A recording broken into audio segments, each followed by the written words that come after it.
এখানে আইটেম চলে এসেছে। এই লাস্ট রাউন্ডটাই বিচার করবে কে হবে উইনার, আর যে উইনার হবে সে কিন্তু অপোজিট জোনের যে কোনো একটা জিনিস ক্যান্সেল করে দিতে পারে, ঠিক আছে? তো এখনো পর্যন্ত ত্রিশার পয়েন্ট আছে দুজনই এখন আমরা ড্র। 3, আমার পয়েন্ট 3। তো এটা যে জিতবে সেই হবে। চলো দেখি কি আছে। কি আছে? ল্যাপটপ। তুই কি পাগল ভাই, তুই কি পাগল?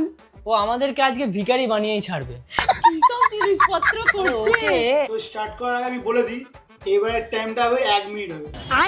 1 মিনিট 1 মিনিটে করতে হবে। পোস্ট হয়ে গেছে। Yes, yes, yes, জিতে গেছি আমি।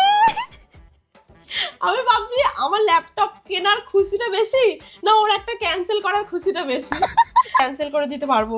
আর ব্যাপার হচ্ছে আমি কোনটা ক্যান্সেল করব, আমি বাইক ক্যান্সেল করবো নাকি আইফোন ক্যান্সেল করব? দেখ তোকে একটা কথা বলি, যদি বাইকটা নিই তুই পিছনে বসবি, ঠিক আছে? আর আইফোনটা যদি নিই তাহলে আমি ফোন কাটবো, তুই সময় পাবি না। এবার বুঝে নে। আচ্ছা, যেহেতু ওর আইফোন আছে তাই জন্য আইফোনটা ক্যান্সেল করলে। ঝিঙ্কা চিকা ঝিঙ্কা চিকা ঝিঙ্কা চিকা ঝিকাঙ্কা, মন আমার পাগল হয়ে পদ্ম পাতায় বসে, মন আমার পাগল হয়ে পদ্ম পাতায় বসে,